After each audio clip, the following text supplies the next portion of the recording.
And when Jordan started saying that, here's an example or something like that, right? He would say, my friend was saying, oh gosh.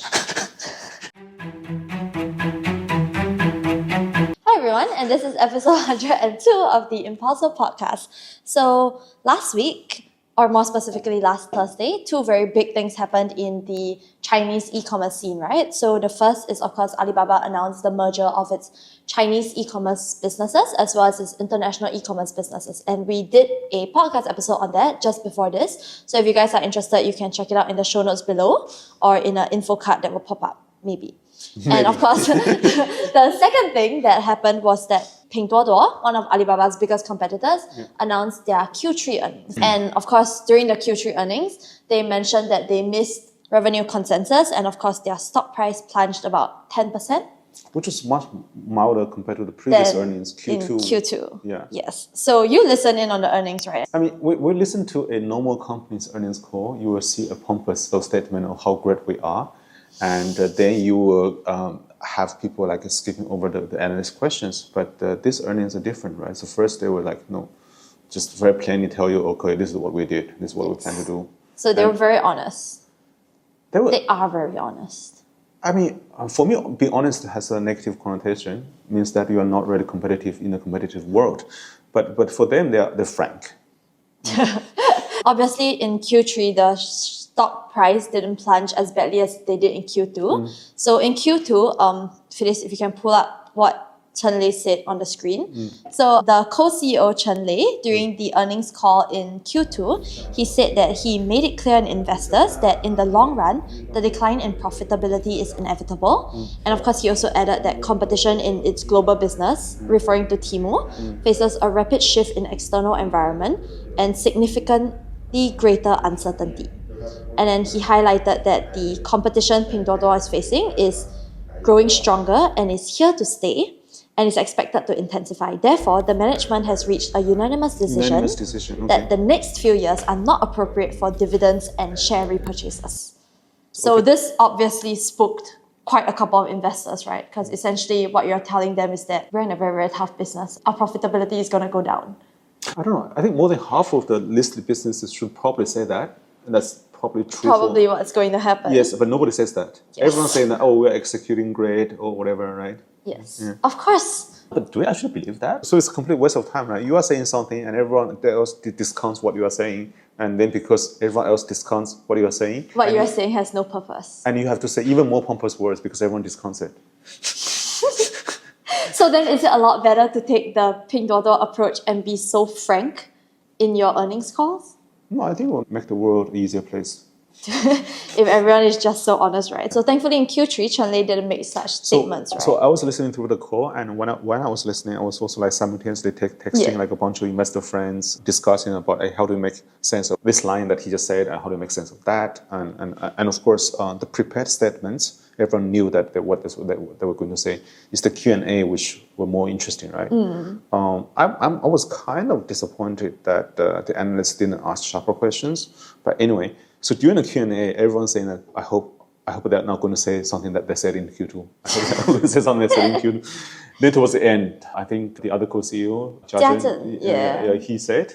So, you can pull it up, the next slide. So he said, our team's gradual aging and lack of certain capabilities might cause us to miss out on some macro opportunities, especially when facing new or evolving situations. So he was very, very frank. He even gave an example, right? So the example he gave was that there were multiple macro policies introduced this year. He was likely referring to the government subsidy of 150 billion yuan. Yeah.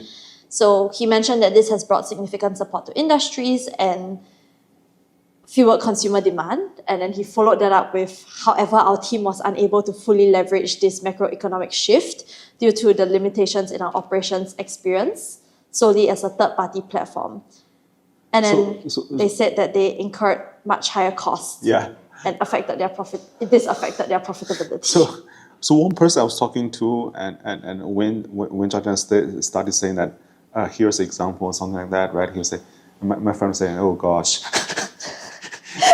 Yes. If you say the team is aging good, like just gloss over it and talk about something else, and he actually went on to give an example. He gave such a specific example as well, and he was just like, Which is probably true, right? we missed it. Because if you look at the latest W11 results in China, one of the best performing categories was electronics, and much of that subsidy was actually geared towards consumers replacing their aging electronic appliances at home. I think Taobao, Tmall, and JD tapped into this subsidy quite a lot. It's probably the best categories during the past W11. I think Pinduoduo didn't leverage it as much, and I think he was very frank about it, right? Yeah. But this is interesting because obviously now I think not just in China, right, even globally because of Temu, Pinduoduo is a company that a lot of people are watching and a lot of people are listening to, and a lot of people are trying to guess what they're going to do, especially for Temu, right? Like a lot of international companies are guessing what country are they going to enter next, what are they going to shift into like a marketplace model, what are they going to do. So the fact that they're so frank in their earnings call, is it to throw off the companies and just be like, don't focus on us, we are not doing well, guys, we are struggling? Well, that's what Intel said, right? I mean, Yeah. But Intel was indeed struggling. But I mean, this company is not struggling. They're still making a lot of Yes. profit. And if you look at what they said in Q2, a lot of things they said was, of course, competition is here to stay. I mean, of course, if you're in a competitive environment, and the profit will decline over the long term. This is basic classic economics. So they didn't really tell you anything new. I think what spooked investors was the message of hey, we are not giving any share repurchase. We're not giving any dividends. So because they were very profitable, and people were expecting them to be even more profitable. And when you are very profitable, investors expect some returns, right? They made it very, very clear that we're not going to do that. And of course, people are guessing like, why don't you do that? There were lots of speculations. One of the most widely circulated theories was that, okay, Colin Huang, the founder, didn't want to be the richest man in China. So he wants the share prices to... Yeah, so as a result, he gave a discount to their share price, just as Pinduoduo would give to any other goods sold on the platform. That's an interesting theory. Another theory, which I find a bit more plausible, is they were expecting more intensified competition with Alibaba. So as we mentioned, Jiang Fan is going to take over the management, and Alibaba still has...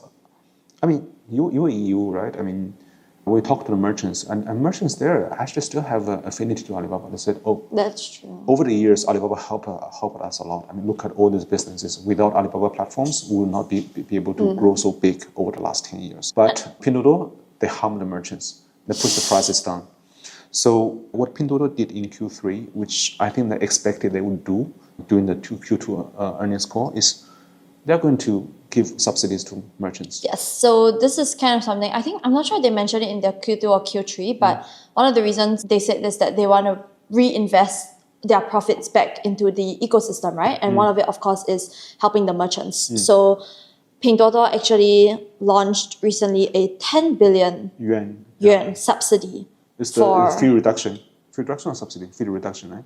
Reduction and high quality merchant support initiatives. Yeah. So this is interesting because previously Pinduoduo has given similar subsidies, but they were mostly to consumers. Yes. Right? Is this the first time that they're giving not merchant subsidies, but merchant support? I think they have done some initiative to support merchants in China build brands, but things at this scale is something which is new. And they probably assessed the market and decided, okay, we have been focused a lot on consumers. And now we are in a competitive environment where it makes sense for us to invest to the merchant side so that we get all the good quality merchants and who are willing to play with me on the platform.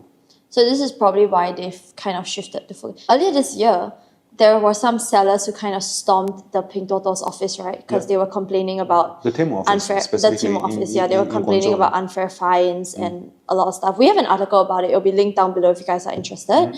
But do you think this could also be maybe one of the reasons why they've realized the importance of having to focus on merchants as well in this ecosystem? I'm not sure how related this thing is to that specific event. But what we did see is that after this event, they became more lenient towards the merchants. So if you're a platform and you want to make sure that your platform is trusted on both sides, right? Especially when Temu started selling cheap goods, right? How do you make sure the consumers trust it? I mean, it's by imposing higher standards on the merchants there. So this is something that Wish didn't do. That's why Wish is failing, has failed. That's something that Amazon couldn't find a way to do, at least in the past, to do it at a reasonable cost. So Temu did that, and of course, I mean, some merchants were unhappy about it. But I also know like a number of merchants who actually made good money out of Temu. So I don't think that's the main trigger. I do think that whatever they are doing is after some assessment about macro landscape e-commerce and how it's likely to move in China, and they decide to focus there. This company is, if they decide to focus on something, they put all their resources there. And they're very focused, and they execute it very well, and very quickly. So we say that them being frank, tell you, hey, this is what we're going to do. I mean, they can say that because there's no need for them to hide. They just tell you that this is what we're going to do, and good luck trying to execute better than us. That's funny, yeah, because it's not like, usually you think if they're so frank, maybe they're trying to throw off their competitors, right? But maybe to them, if your company is so efficient and you know that none of your competitors can execute at the speed and scale that you can, it doesn't hurt. Just be like, okay, this is what I'm going to do. And also e-commerce in China is a market where everybody can see clearly. What you're doing. The leaders are very smart and they understand the industry well. They see the dynamics. They see what the right focus should be. We also talk a little bit about, obviously, a big part of Pinduoduo's business as well is also their international business, right? Yeah. So we mentioned about Temu, and they did talk a lot about Temu. So they said, as our business continues to grow, consumers and external stakeholders have placed higher requirements on us. So we do know that overseas, Temu has been facing a lot of pressure from governments and all, right? Yeah. But you shared that Pinduoduo doesn't seem to spend a lot of time lobbying. So this is something that other companies have done. Shein spends a lot of time, money, and energy. Temu does not do that. I was actually having a discussion with a friend in the US, and she was telling me that, she doesn't see lobbyists being hired by Temu to do things. She said, they probably don't care about it. I said, probably they have done some calculation to say that the ROI of hiring all these lobbyists is probably not very high, because this is the environment where the trade tensions are there, and you're on the wrong side. So what should you really do? I mean, hire lobbyists to help people argue your case, and is that going to get anywhere with all the costs you're incurring? So look at, Shein is spending lots of money and effort on that, and Temu not much. And look at the results, similar. Yeah. But also Temu seems to be focusing more on what it can do on its own in terms of operations to sort of bypass these regulations, right? So we mentioned that Temu originally started as kind of a full consignment model, and then they've shifted to a half consignment model and now even a marketplace model, right? Yeah. So Face, you can pull up the slides that kind of show the differences between what it is. So initially when they started as a full consignment model, which was something that not a lot of players were doing in the international market. So they just handle almost everything. They handle everything. Yes. So the suppliers just need to supply the goods. Yes. And traditionally in the marketplace, the suppliers does a bit of everything. I've seen so many analyses saying that, this is how great a full consignment model is. How sustainable is this model and stuff. And all of them are missing the point. So what's the point? Okay, go back to the page about the strategy. A full consignment model is a way for them to start leveraging the supply chain and tackling a market space which is empty, right? So for instance, premium customers, you have Amazon, which does pretty well, right? They fulfill your goods and fast, efficient, and it's just, they do not cater to low-cost goods very well. But there are lots of low-cost goods demand. People need to buy like small items from the market, and traditionally, people like Wish try to fulfill that demand, and they grew fast, but then they couldn't handle the operations. Fake goods, fake merchants, bad reviews, poor quality goods, poor quality, and not good enough fulfillment, etc., etc. So Temu's full consignment, in a way, first you go to the manufacturers that allow you to lower the cost, and the second is that by controlling the whole process, you ensure a certain standard to consumers. So of course on the market, I see lots of people complaining about, Temu goods being not good. But if we flip that thought around, for that amount of price that you pay for that category of goods, they are probably the best option amongst what you can find anywhere else. That's true. For the hit and miss, it's probably good enough for the price that you're paying, right? Yes. But it's interesting that kind of how we see Temu is kind of shifting to this marketplace model now, where they give a lot more responsibility to the suppliers. Yes, they allow suppliers to be directly sort of selling from the US, shipping their goods from the US. So that is an attempt to bypass the notion that, we are cross-border, we're shipping billions of dollars worth of goods in the US. We're also, now we're also allowing people in the US to sell on our platform. Sell their own goods. But I think it's kind of funny that Temu is kind of going from full consignment to marketplace, where we see a lot of kind of marketplace platforms go into a consignment model, right? So in the visuals you'll see, AliExpress started Choice. AliExpress, Lazada also started Choice. Shopee also started Choice. I don't know why they're all called Choice. Because they don't have a choice. Yeah, I don't know why it's all called Choice. And recently, Amazon also launched Amazon Haul, which is their version of a full consignment model, right?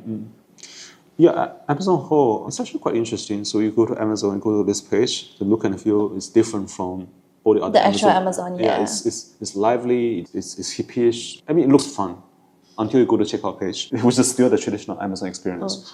I think people are figuring out a way to try to satisfy that demand for goods which are of relatively low value. And how do you fulfill them? How do you sort of tap into the supply chain and be able to deliver consumer goods of that low average value in a way that's sustainable? So everyone is doing that. I think Temu will probably stick with that model, but moving forwards, because of the geopolitical tension for certain key markets, they probably will have to either do a half consignment or shift to a marketplace. And to be honest, in the US, where you do the marketplace, and most people selling these items would probably still source these items from China. Yeah. I guess it's how you position your company, right? I think it's interesting that instead of spending so much money on lobbying, which might not have as much of a ROI as you mentioned, what Temu or rather Pinduoduo focuses on is how can they improve the operation so that they can sort of bypass these regulations. So the company is quite practical and it focuses on solving problems. And it's in a way that many in the ecosystem will find it like annoying and boring. Why boring? Because it just does whatever it's supposed to. It doesn't have all this like creativity and stuff. But if it works, it works. I think at the end of the day, if you look at this company, you can draw lots of parallel from the successful like large US retailers like Walmart. I mean, if you look at how Walmart does procurement, how Walmart does operations, how Walmart motivates its employees, I think we will see lots of similarities.